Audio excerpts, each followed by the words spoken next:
Hi guys, good morning. Welcome back to my channel. Ayan guys, peplex ko lang yung aking tanim na ube. Ayan Ito guys yung dalawang buo na binigay nung kaibigan nung aking asawa. Ayan, trinay kong itanim dito sa sako. Ayan, dalawa sila. Ayan, diba? Tumubo din pala. So, yan na nga guys. Paakyat na. Diba? Ito guys, pag medyo magulang-gulang na, yan, may mga bunga. Magbubunga ito. Yan, diba? Edi pag lumaki, edi may gagawin akong ube. Ube. Ganda nga ang healthy niya. Tapos umulan pa kagabi, diba? Nadiligan sila. Dilibre ang tubig. Yan. Purple yung dahon pero puti yung ube. Hindi siya purple. Ganda ng pagka heart shape.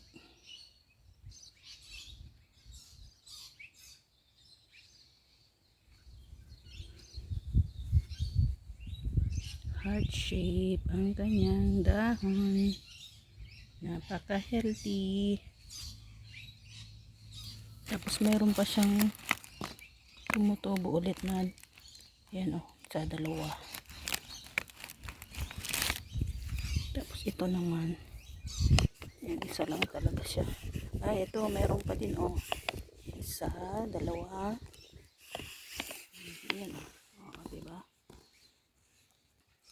Papalabas na yung ugat niya.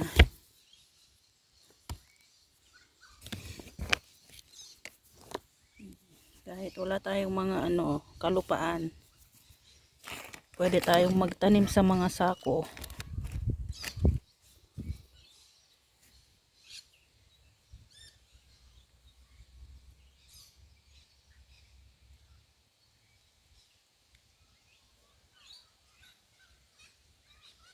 Ganda talaga yung kulay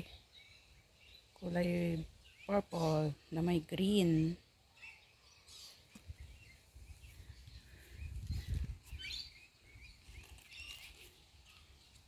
Galing talaga napakaganda ng pagkakaano niya, pagka heart shape niya.